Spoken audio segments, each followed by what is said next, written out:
হ্যাঁ, তো নফসে লাওয়ামা অর্থ হচ্ছে, এই বাংলা অর্থ হচ্ছে যে যে তিরস্কার করে, মানে আমরা বাংলা ভাষায় সহজ ভাষায় বলি যে বিবেক, বলে না যে তোর বিবেক আছে না, তোর বিবেককে খাটা।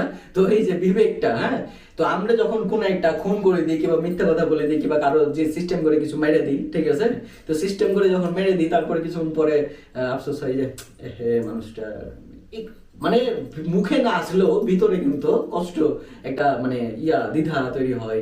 হ্যাঁ, তো এটাই হচ্ছে নফসে লাওয়ামা। হ্যাঁ, মানে আপনার বিবেক কিন্তু বলে যে কাজটা ঠিক হয়নি, হ্যাঁ, কিংবা এই কাজটা ঠিক হয়েছে। এই যে এটা হচ্ছে নফসের আরেকটা সত্তা, মানে আমাদের ভেতরের আরেকটা সত্তা। হ্যাঁ, খেয়াল করে দেখুন কিন্তু আমার কথাগুলো আমি যেভাবে আপনাদেরকে বুঝাচ্ছি আপনাদেরকে কেউ আর বোঝাবে না, এই সময় অন্তত বুঝায়নি। হ্যাঁ, তো এই যে একটা সত্তা গেল, হ্যাঁ, এ কিন্তু সবকিছু মানে করে, এই যাচাই করে ছাঁকুনির মতো।